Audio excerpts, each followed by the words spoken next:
She know my bank account shit going critical. I been trying to flex me up. For the round to perform my blood. Understand that shit fucking me up. When I walk in the city. Let them enjoy this moment. It's kind of an awkward feeling right there, like you're just walking a bunch of cameras in your way. Probably not real comfortable for them.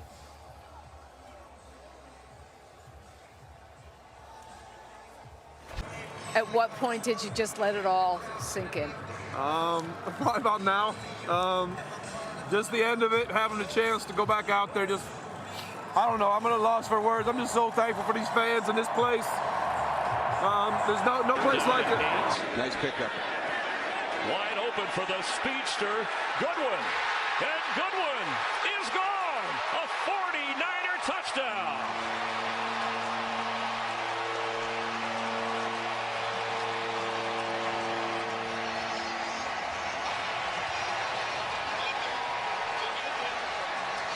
Carlos Hyde with a good block. Talk about redemption. Goodwin had the penalty. What a scene here. Eric Berry taking the field. Declared cancer-free just a couple of months ago. The last chief to be introduced. And for more on this remarkable story, Eric Denver all week long. The loss of Demaryius Thomas, who died so young at the age of 33 on Thursday. 11 years in the NFL, 9 here in Denver. Moments ago, the moment of silence for Demaryius Thomas here in Denver, and everybody thinking about the former Bronco great here in Denver today, including lineup with 10 men in the huddle. And headed to the 88 on the sidelines is Courtland Sutton.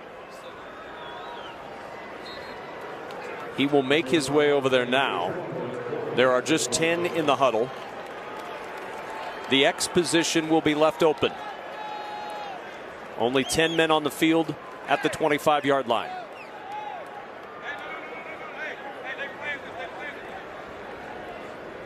John Hussey is the referee. And they're going to take the delay of game.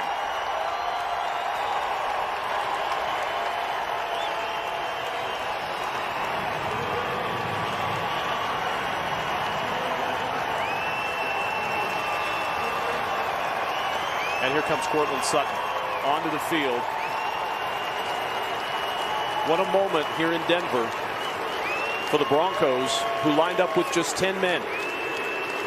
Remembering Demaryius Thomas. Punting and kicking off. The former St. Morton Anderson is here for most field goals. Look out! Right through! A kick block by Steve Gleason. It is scooped and scored by Curtis DeLuce. Touchdown, New Orleans!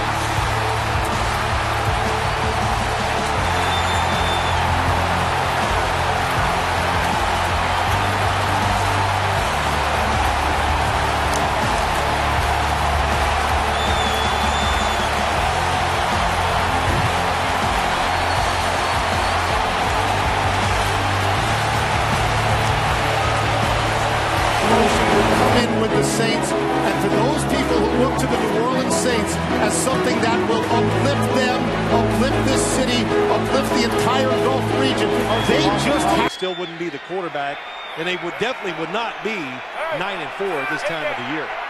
They're 9-4 through 13 games this year. A year ago at this time, they were 11-1. Going for the big ball. Got a man open. Ball is caught. Touchdown! Chad Ochocinco. And you know there's going to be a tribute here.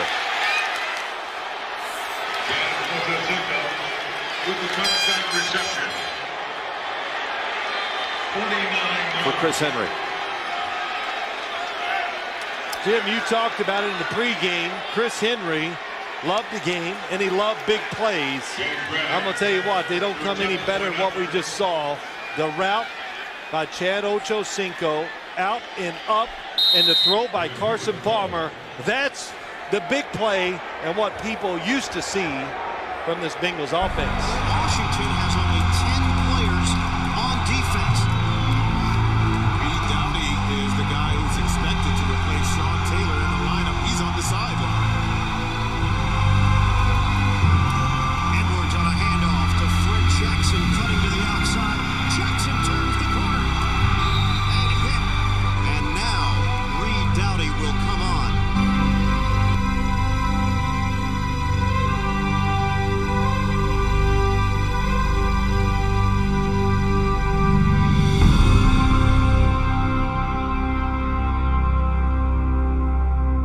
in NFL history in the first 4 seasons of their career. Cousins to the end zone, and it is Davante Adams with the touchdown. So divisional rivals connecting to give the NFC the lead. Down catch for Davante Adams. Nice accurate throw. Tremaine Edmonds, the linebacker from Buffalo, he's dropping back in zone coverage. And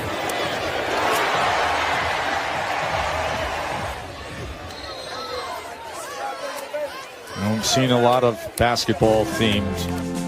After the tragic events of September 11th, the Jets returned to the field for an emotional game in New England. For a nation still in mourning, every New York team had become America's team, and that feeling enveloped the Jets coaches and players as they took part in the pregame ceremonies at Foxborough Stadium. I've never seen so much patriotism and so many people come together as one. They were cheering for us when we walked out. Like the Patriots was cheering for us. It was just beautiful. I mean, they had the firemen out there, they had the policemen out there. Everybody had on their FDNY hats and their NYPD hats. It was just a beautiful thing. The Jets faced the difficult task of channeling all that emotion and returning their focus to the field. Amputation at one point was a possibility, and now 693 days later, here he is coming back on an NFL football field. And there's Kyle Allen heading into the locker room. And August 29th, during training camp, was the first time that Alex Smith had gotten back into an 11-on-11 situation. Still has yet to have been hit in practice at this point. So as soon as he gets contacted, that's his first hit since that gruesome injury. And he's going to throw and complete it to McKissick. And McKissick gets it out to the 40-yard line. Oh, boy, you saw his wife Elizabeth and the kids, though, in the crowd. I mean, what a nervous moment this must be for them. And they love it. But what a great moment it is right there. That's fantastic. Really, the only thing missing from this for Alex Smith is if this stadium was full of 80,000 to give him a much-deserved standing ovation. Mourns the loss of Tevin Jones, the younger brother of wide receiver Torrey Smith, who is playing tonight. More on that. Let's go to Michelle. Well, Al, Tevin was killed in a motorcycle accident in northeastern Virginia just after midnight this morning. Torrey was then notified and left the team hotel in Baltimore at about 1:30 this morning to drive to Virginia to be with his family. But before he left, he spoke with John Harbaugh and said, "Coach, I still want to play tonight." Harbaugh told him, "Don't worry about the game, just do what you have to do." Well, as you said, Torrey rejoined the team this afternoon, Al, and Harbaugh told me he's such a great kid. I just want to respect his decision to play. Flacco with time. Flacco going deep, and it's hauled in with a flag. Torrey Smith with the touchdown. Be careful. I'm not sure they're going to get to. Fake to Rice. Flacco gets away, and it is caught by Torrey Smith for his second touchdown. What a catch. Please get